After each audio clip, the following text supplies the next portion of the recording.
মিশনের মেয়েদের কাতার কোথায় ছিল না? আর আমরা মেয়েদের কাতার দিই কোথায় ভাই? মিছিলের সামনে দিই, বাস ব্যানারের সামনে। আল্লাহ আমাদেরকে হেদায়েত, মাশাআল্লাহ ভালো, আল্লাহ যেন আমারও হেদায়েত দান করে।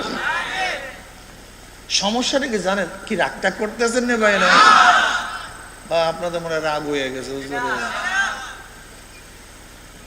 সমস্যাটা কি বলেন? যে বাইতুল মুকাররমে বেপরদা মহিলাদেরকে নিয়ে যে মিছিল হয়েছে, এই মিছিলটা যদি বিএনপি করতো, আওয়ামী লীগ করতো, শাহবাগী বামপন্থীরা করতো, তাহলে আন্দোলন বাংলাদেশে কেমন সৃষ্টি হতো বলেন তো একটু চিন্তা করে। হ্যাঁ, বাংলাদেশের যারা মিছিল করছে তারা বাংলাদেশের প্রত্যেকটা মিনার থেকে, প্রত্যেকটা মেম্বার থেকে আওয়াজ উঠাইতো, ইসলাম শেষ হয়ে গেছে, ইসলাম নাই, ইসলাম শেষ হয়ে গেছে, ইসলাম শেষ, মসজিদের ইজ্জত শেষ, মসজিদ শেষ, ইসলাম শেষ। এখন আওয়াজ নাই কেন? তার মানিটাকে বলেন তো? ইসলামের নামে যদি, ইসলামের নামে যদি কোন ইসলামকে অন-ইসলাম করা হয়, তাহলে এর চেয়ে বড় ফিতনা গোটা দুনিয়ার মধ্যে আর দ্বিতীয় হতে পারে না। মানুষ তখন ওইটাকে গ্রহণ করে ইসলামের নামে। তো মাসালাটা বুঝাতে হবে, বললেই তো আমার রাগ করছে, বললেই বলবেন হুজুর এই শুরু করছে। আল্লাহ না করে এই কথা না বললে আগামী 30, 40, 50 বছর পরের যুবকরা কি মনে করবে? এখনই তো হাজারো যুবকরা মনে করে পর্দা টর্দা গুলি কি, কোথার থেকে মেজাজ খারাপ হয়ে যায়, পড়তো মেজাজ খারাপ, কিডিমিডি কিডিমিডি কিডিমিডি করে পর্দা পর্দা।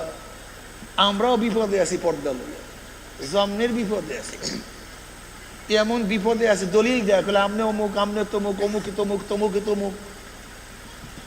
যদি গোটা দুনিয়ার পীরেরাও বেপর্দা হয়, তারপরে পর্দা ফরজ। মজলিসে প্রথম নবী আলী সাল্লাল্লাহু আলাইহি ওয়াসাল্লাম নাম শোনার পরে দুরূদ পড়া ওয়াজিব। মজলিস বুঝেন তো? এই যে বসা এক মজলিস, যেখানে দাঁড়ানো, কথা বলেন, তুমি দাঁড়াও,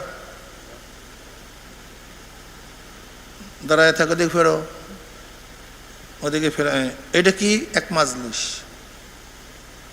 যতক্ষণ দাঁড়ানো আছে এক মাজলিস, সইরা গেছে মাজলিস পরিবর্তন হয়ে গেছে, আবারও সরছে, কথা বলেন, আবারও, কিন্তু যতক্ষণ দাঁড়ায় থাকবে, বুঝাতে পারছি?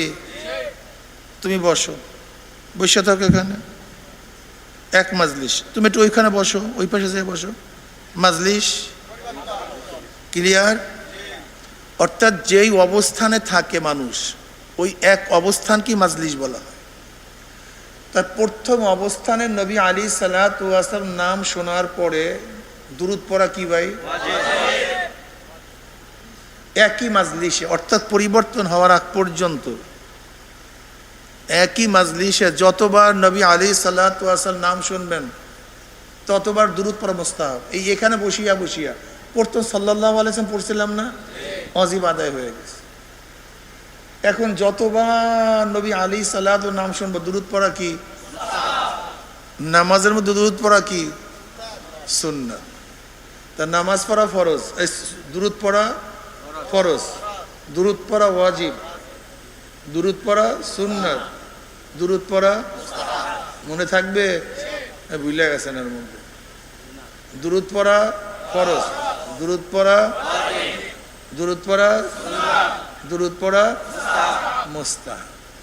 দুরূদের মধ্যে দাঁড়ানো কি জানি না, ফতুয়া দেব না, কিন্তু জানি না, বুঝাতে পারি না। আমরা জানি দুরূদ পড়া ফরজ, দুরূদ পড়া ওয়াজিব, দুরূদ পড়া সুন্নাত, দুরূদ পড়া, কিন্তু দাঁড়ানোটা কি আমি জানি না। যারা জানেন তারা জানেন, আমি জানি না। কিন্তু যদি কেউ জরুরি মনে করেন দাঁড়াতেই হবে, বাজাল কি কথা কয় না, কিন্তু আপনি যে দাঁড়ানো অবস্থায় দুরূদ পড়েন, সমস্যা আছে? বসিয়া বললে, এই যেমন আমরা এইমাত্র বসিয়া বললাম, আবার আসার সময় দাঁড়ায় দাঁড়ায় দূরত পড়ছি, আবার শোয়ার সময় আমরা সমস্যা আছে কিছু, কিন্তু নির্দিষ্ট করেন তাহলে ভেজাল আছে। শরীয়ত বুঝাতে পারছি? অর্থাৎ শরীয়ত আপনাকে যেখানে যেইভাবে রাখছে সেখানে সেইভাবেই। শরীয়ত তো আপনাকে বলে না দাঁড়াই পড়তে হবে, শরীয়ত তো আপনাকে বলে না বসেই পড়তে হবে, কথা বলতে পারবে না তুমি, এই ওদিকে ওদিকে ওদিকে ওদিকে ওদিকে বেরো।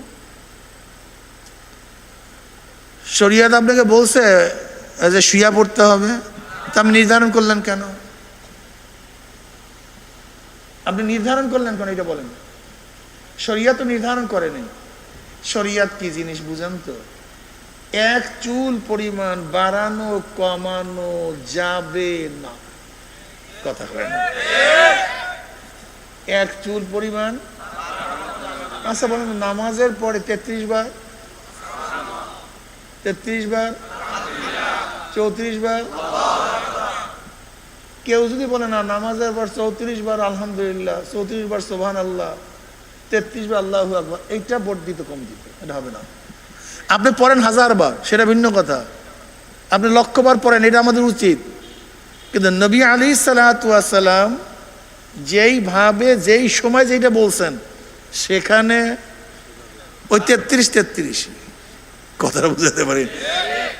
ইসলাম বুঝাইতে পারতেছি তো ভাই?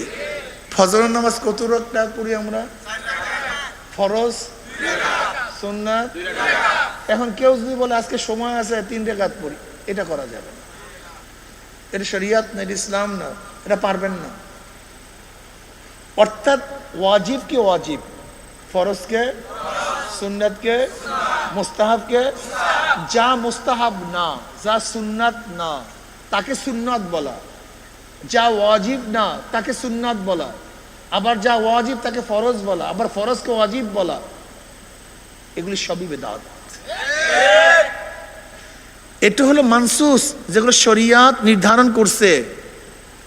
কিন্তু শরীয়তকে পালন করার জন্য যে ওয়াসাইল, এটা কিন্তু আবার বিদআত না। মাসালাটা কঠিন কিন্তু একেবারে সহজ। এর জন্য আল্লামা শাতাবি, ইমাম শাতাবি রহমতুল্লাহ আলাইহি কি বলেন? আল বিদআতু ফিল আসলি ওয়ালা ফিল ওয়াসাইল। বেদাত মূলের মধ্যে, ওয়াসাইলের মধ্যে, মাধ্যমের মধ্যে বেদাত নেই। যেরকম ধরে নেন দিন শিক্ষা গ্রহণ করা ফরজ, দিন শিক্ষা গ্রহণ করা, এটা প্রত্যেকটা মানুষকে দিন শিখতে হবে, এটা ফরজ। কিন্তু দিন কোন প্রক্রিয়ায় কোন পদ্ধতিতে শিখবেন এই শরীয়ত নির্দিষ্ট করে নাই তো। যদি শরীয়ত নির্দিষ্টই করতে তাহলে আমাদের গোটা বাংলাদেশের গোটা দুনিয়ার মাদ্রাসা সব বিদআত হয়ে যেত। কেন নবীর জমানায় তো প্রথম ক্লাস, দ্বিতীয় ক্লাস, তৃতীয় ক্লাস, চতুর্থ ক্লাস, পঞ্চম ক্লাস বলতে ছিল না, কি কথা বলেন না? নবীর জমানাতে নাহু সরফ বলতে ছিল না, মানতিকের কিতাব তো ছিল না, তার বাণী এগুলো ওয়াসাইল। নবীর জমানাতে বুখারী শরীফ ছিল না, নবীর জমানায় তো কোরআন একত্রিতও ছিল না, নবীর জমানায় তো কোরআনের নক্তার উপরে কোরআনের হরফের নক্তাও ছিল না, জির জবরও, কথা কয় না। তার মানিটা কি? জির জবর দেয়া কি বেদাত হবে? কেন? এটা ওয়াসাইল, এখন দরকার আমাদের, প্রয়োজন। কিন্তু হ্যাঁ, কোরআনের শব্দ যদি পরিবর্তন করে ফেলেন, যেমন কুল হু আল্লাহু আহাদ, বড় কাপ না ছোট কাপ, কথা কয় না। যদি আপনি বলেন না এখন ছোট কাপ ব্যবহার করব, এইটা খারাপ, এইটা পারবেন না। কিন্তু কুল, এই কফ শব্দ উচ্চারণ করার জন্য আপনি নুরানি না নাদিয়া না কেরাতুল কোরআন মাধ্যম না বৈজ্ঞানিক, এটা কিন্তু ইসলাম আপনাকে বলেনি যে এটা জায়েজ কি না জায়েজ, কথাটা বলেনি। আমাদের এখন কোরআন শিক্ষার জন্য কত পদ্ধতি আছে বলেন তো? অনেক পদ্ধতি নাই? নাই?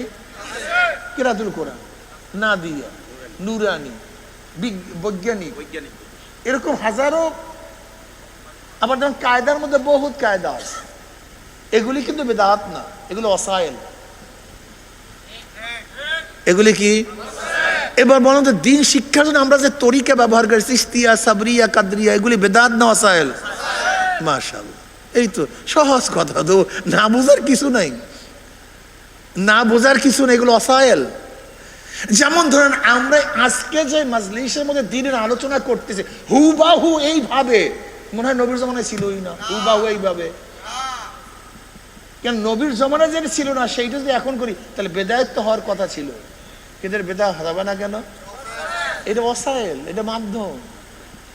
আমরা এই কথা বলি না যে শরিয়াত আল্লাহ যে প্রদত্ত নিয়ম এর মধ্যে আমরা বাড়াইও না কমাইও না, বরং প্রদত্ত নিয়মের উপরে কিভাবে আমল করব সেজন্য কিসের জন্য আসছি? শিক্ষার জন্য আসছি। বুঝাইতে পারি কথাটা ক্লিয়ার? এবার আসুন শরিয়াত বারবার বলছি।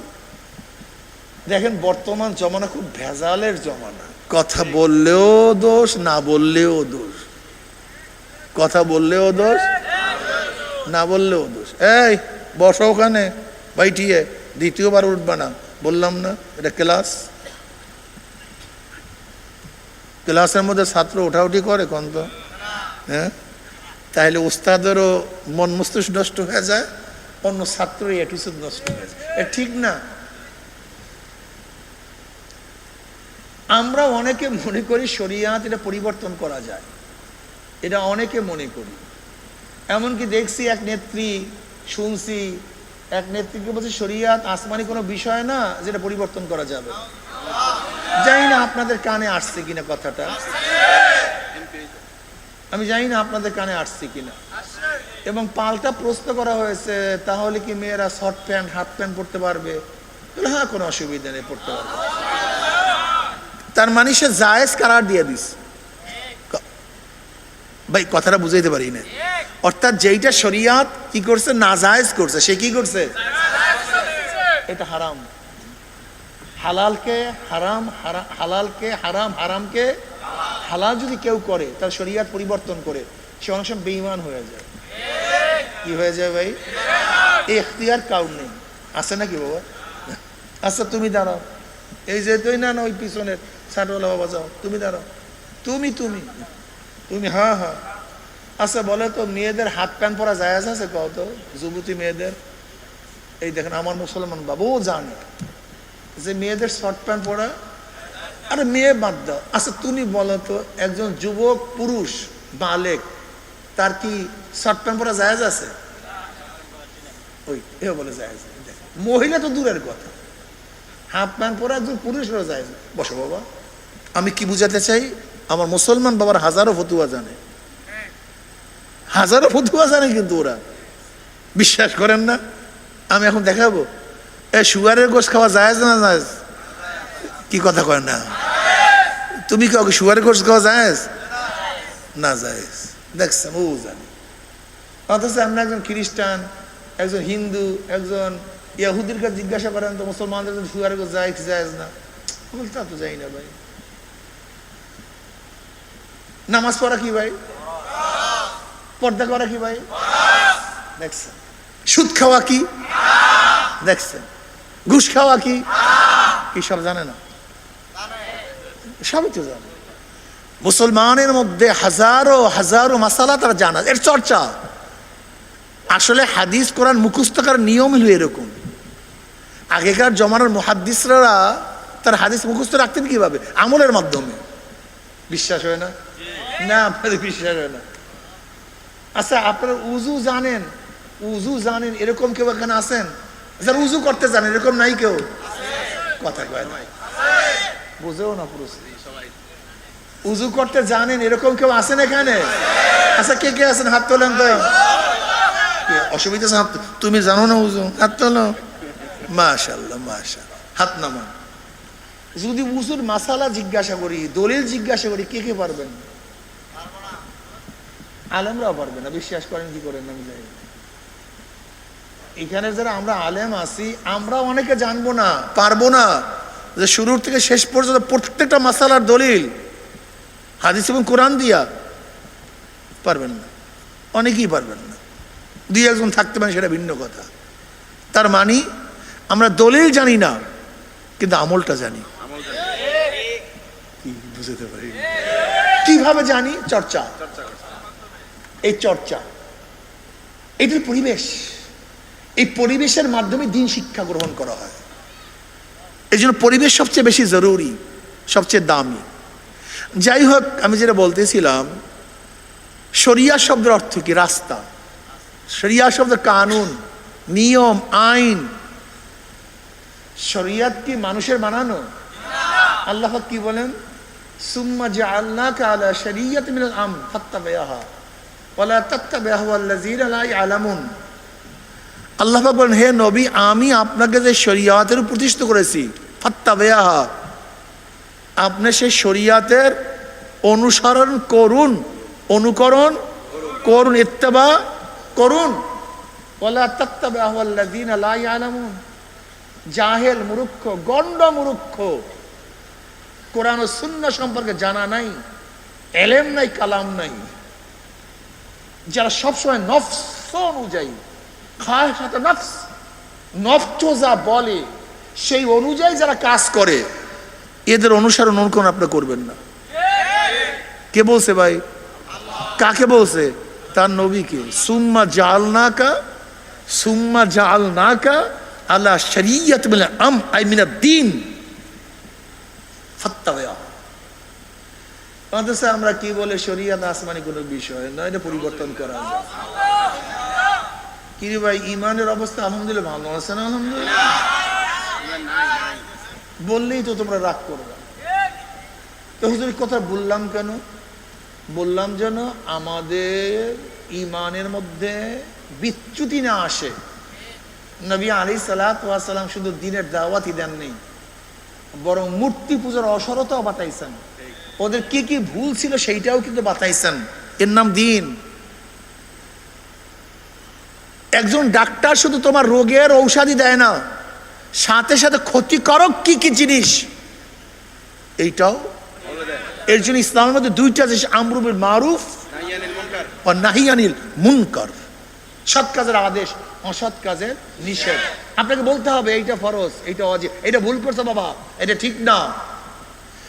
যদি আমরা কেউ নাই বলি, তাহলে একদিন কি হবে, আমার বাচ্চারাও জানবে যে মেয়েদের শর্ট প্যান্ট পরা কি আছে।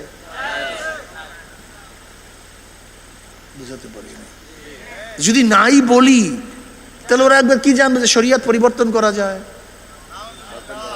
যদি নাই বলি, ওরা কি মনে করবে যে এই জমানায় পর্দা লাগে না। আমি কথাটা বুঝাতে পারি। আচ্ছা বলো তো, কোনো মেয়েদেরকে যদি পথ প্রদর্শন করতে হয়, যেমন একটা মেয়ে পথ চিনে না, একজন যুবক তাকে পথ প্রদর্শন করবে, সেই যুবকটা মেয়ের পিছনে থাকবে না সামনে থাকবে? পুরুষ কোথায় থাকবে? মেয়ে থাকবে। কারণটা কি? কারণ চোখের হেফাজত। মেয়েদেরকে আল্লাহ পাক এইভাবেই তৈয়ার করেছেন, ওদের গোটা অঙ্গ প্রত্যঙ্গ, পোশাক পরা থাকলেও আকর্ষণ, জামা পরা থাকলে আকর্ষণ, ওদের হাঁটার মধ্যে আকর্ষণ। যুইয়িনা লিন-নাসি হুব্বুশ শাহওয়াতি মিনান নিসা। প্রথমই হইল মহিলা। আল্লাহ পাক রব্বুল আলামিন মেয়েদেরকে আকৃষ্ট, আকর্ষণ দিয়েই বানাইছেন। এরা ফুল, এরা বাগানের ফুল। আপনি কি জানেন মেয়েরা কি? এরা ভিত্তি, স্থাপনা। গোটা দুনিয়ার ভিত্তি হইল মহিলা। এদের গুরুত্ব সম্পর্কে জানেন আপনি? যতদিন গোটা দুনিয়ার মধ্যে মেয়েরা আছে, ততদিন দুনিয়া থাকবে। মেয়েরা না থাকলে কি থাকবে? কম, সব ফাঁকা থাকবে, কিচ্ছু নেই, কিচ্ছু থাকবে না। এরা ভিত্তি, ফাউন্ডেশন, ফাউন্ডার। আপনারা জানেন এদের গুরুত্ব কত, এদের দাম কত, এদের মূল্য কত, এদের কিভাবে তৈয়ার করতে হয়। এত দামি জিনিস। এই জন্য আল্লাহ রাব্বুল এদেরকে আকর্ষণ দিয়ে সৃষ্টি করেছেন। এক মুসলিম পাশ্চাত্যে ক্রয় করার জন্য গেছে, ক্রয় করতে গেছে। সেখানে সেলসম্যান ছিল এক মেয়ে। এখন তাকে প্রশ্ন করছে, ভাই ঘটনা কি? মেয়ে বলতেছে, আপনারা আপনাদের মেয়েদেরকে এরকম আবৃত করে রাখেন কেন, সন্দুক বন্ধ করে রাখেন কেন, এরকম ঢেকে ঢুকে রাখেন কেন? এটা কেমন কথা? তাদেরকে বন্দি করে রাখেন কেন আপনারা? তখন তিনি একটা জবাব দিচ্ছেন, যে জবাবটা কিয়ামত পর্যন্ত সবার মনে রাখা উচিত। জবাবটা কি? বলে ভাই আমি আপনাকে এইমাত্র টাকা দিলাম, সেই টাকাটা আপনি সন্দুকের মধ্যে রাখলেন, আর সব মাল বাইরে করে রাখছেন কেন? সব মাল কিন্তু টাকাটা ভিতরে আটকাইলেন কেন? ওটা দামি জিনিস।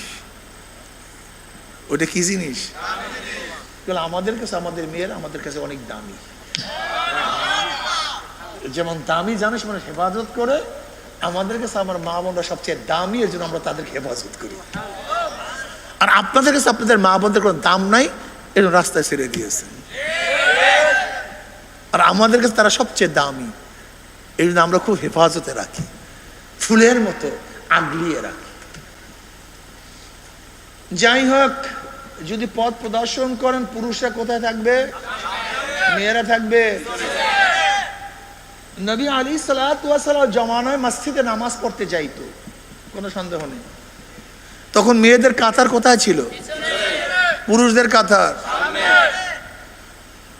পুরুষদের কাতার, মেয়েদের কাতার পিছনে। ওমর ইবনে খাত্তাব রাদিয়াল্লাহু জামানা ইজমা, এটা ইজমাই উম্মত, খবরদার দলিল, ইজমাই উম্মত। সমস্ত উম্মত, সমস্ত সাহাবার একত্রিত হয়ে ফয়সালা করছেন যে এখন মহিলাদেরকে মসজিদে যাওয়া ঠিক হবে না, তাদের ঘরে বসিয়া নামাজ পড়তে হবে। ইজমাই উম্মত। কারণটা কি ছিল? ফিতনা। জোরে বলেন, জোরে বলেন। যদি ফিতনার জন্য, ফিতনার ভয়ে সমস্ত সাহাবারা ঐক্যবদ্ধ হয়ে মেয়েদেরকে ঘরে নামাজ পড়ার জন্য হুকুম করেছেন, আইন করেছেন, তা আমাদের যেমন এখন আর ফিতনাটা নাই নাকি? ও না না না, আমরা তো তাদের চেয়ে অনেক ভালো। তো সাহাবাদের ইমান তো দুর্বল টুর্বল ছিল, তো ফিতনা মেতনা ছিল। আমরা তো কত মজবুত ইমানওয়ালা, আমাদের চেয়ে হাই কোয়ালিটির ইমান কার আছে? না, ঠিক না ভাই? আলহামদুলিল্লাহ। মেয়েরা কোথায় ছিল না ভাই? মেয়েদের কাতার কোথায় ছিল না? আর আমরা মেয়েদের কাতার দিই কোথায় ভাই? মিছিলের সামনে দিই, বাস, ব্যানারের সামনে। আল্লাহ আমাদেরকে হেদায়েত, মাশাআল্লাহ, ভালো। আল্লাহ যেন আমারও হেদায়েত দান করে। সমস্যাটা কি জানেন? কি রাগটা করতেছেন না ভাই? না, আপনাদের মনে রাগ হয়ে গেছে। সমস্যাটা কি বলেন তো? বাইতুল মুকাররমে বেপর্দা মহিলাদেরকে নিয়ে যে মিছিল হয়েছে, এই মিছিলটা যদি বিএনপি করতো, আওয়ামী লীগ করতো, শাহবাগী বামপন্থীরা করতো, তাহলে আন্দোলন বাংলাদেশে কেমন সৃষ্টি হতো বলেন তো, একটু চিন্তা করে। হ্যাঁ, বাংলাদেশের যারা মিছিল করছে তারা বাংলাদেশের প্রত্যেকটা মিনার থেকে, প্রত্যেকটা মেম্বার থেকে আওয়াজ উঠাইতো, ইসলাম শেষ হয়ে গেছে, ইসলাম নাই, ইসলাম শেষ হয়ে গেছে, ইসলাম শেষ, মসজিদের ইজ্জত শেষ, মসজিদ শেষ, ইসলাম শেষ। এখন আওয়াজ নাই কেন? তার মানিটাকে বলেন তো? ইসলামের নামে যদি, ইসলামের নামে যদি কোন ইসলামকে অন-ইসলাম করা হয়, তাহলে এর চেয়ে বড় ফিতনা গোটা দুনিয়ার মধ্যে আর দ্বিতীয় হতে পারে না। কারণ মানুষ তখন ওইটাকে গ্রহণ করে ইসলামের নামে। তো মাসালাটা বুঝাতে হবে, বললেই তো আমার রাগ করছে, বললেই বলবেন হুজুর এই শুরু করছে। আল্লাহ না করে এই কথা না বললে আগামী 30, 40, 50 বছর পরের যুবকরা কি মনে করবে?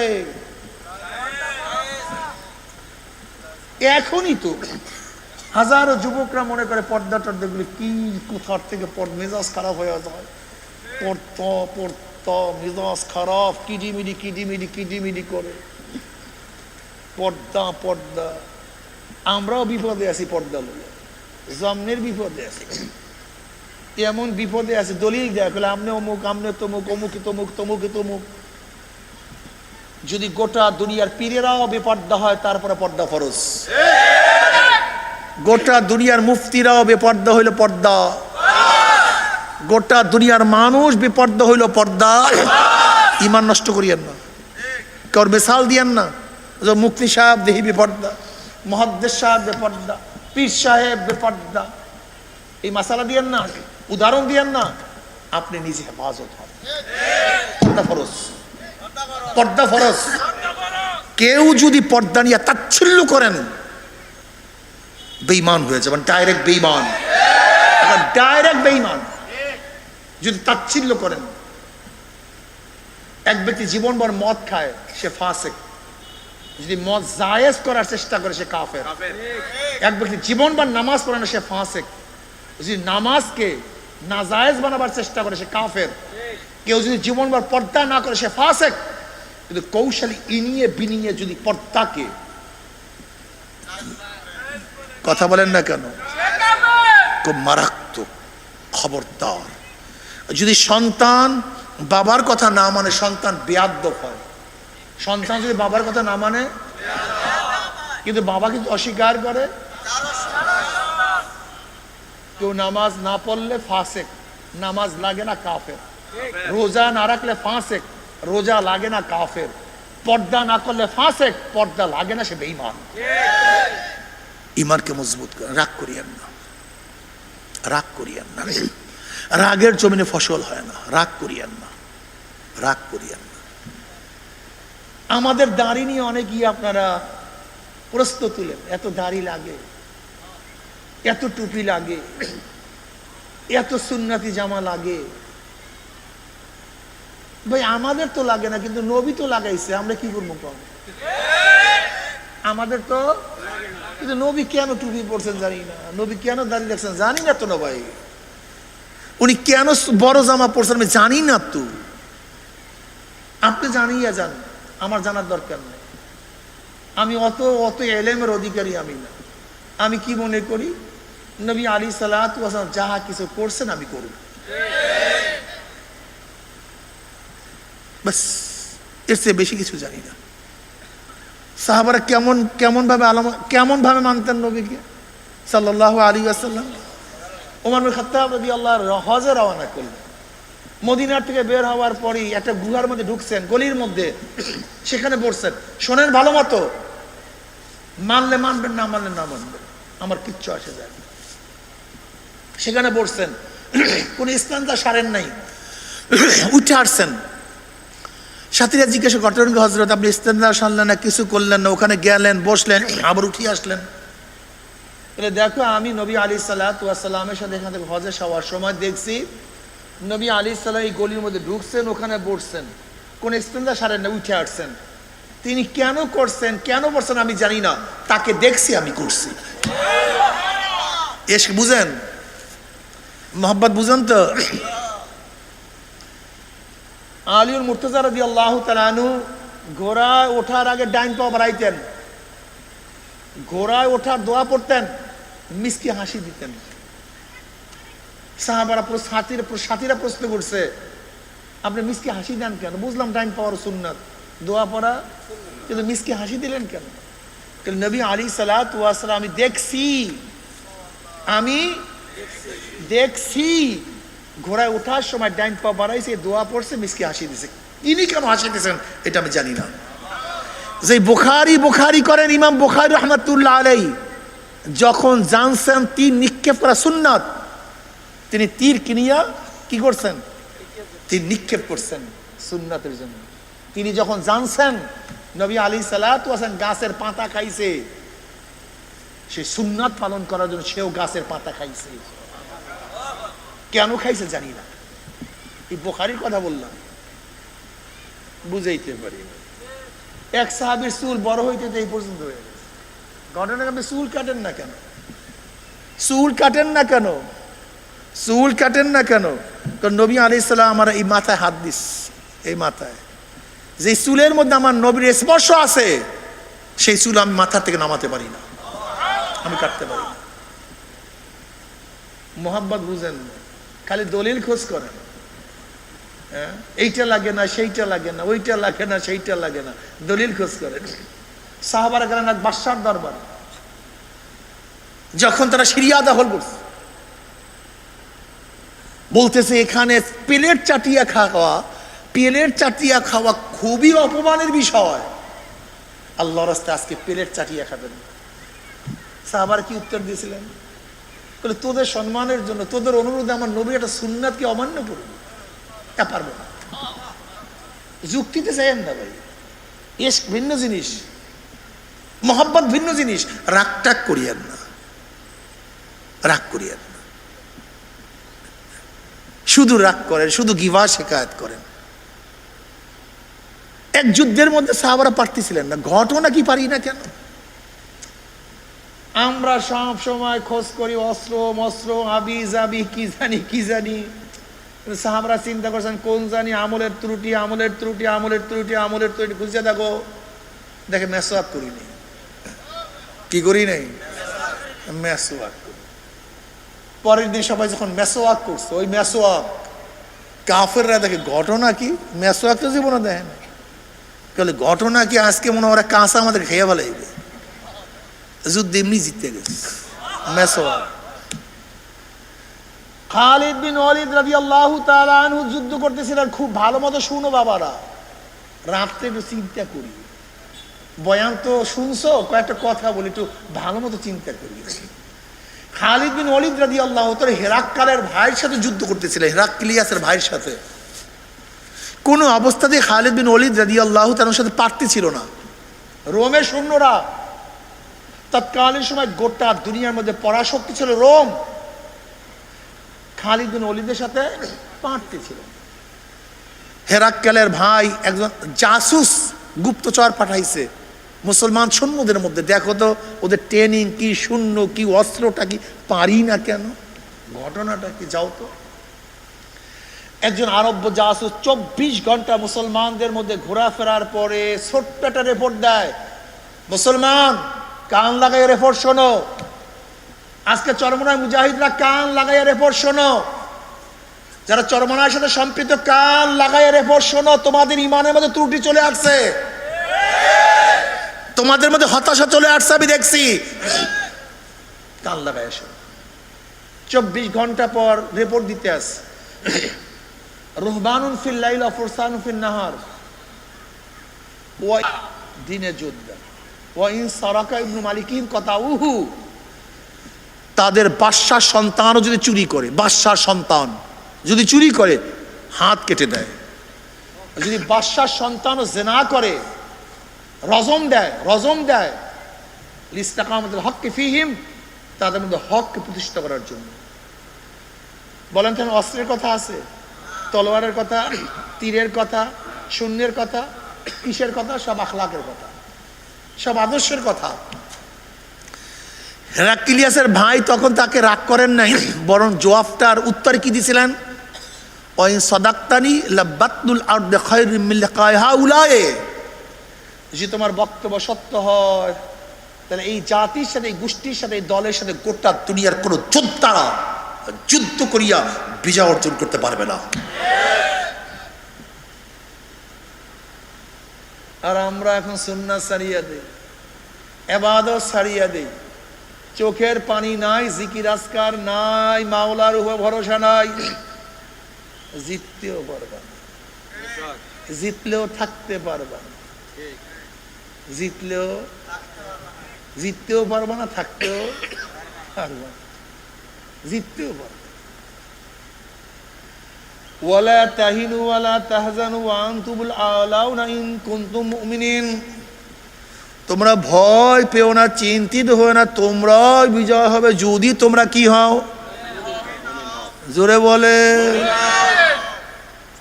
মোমেন হও, মোমেন, যদি মোমেন হও তাইলে জিতবা। মুসলমানের ঠক বলতে কিচ্ছু নাই, হারার কোন সাবজেক্ট মুসলমানদের মধ্যে নাই।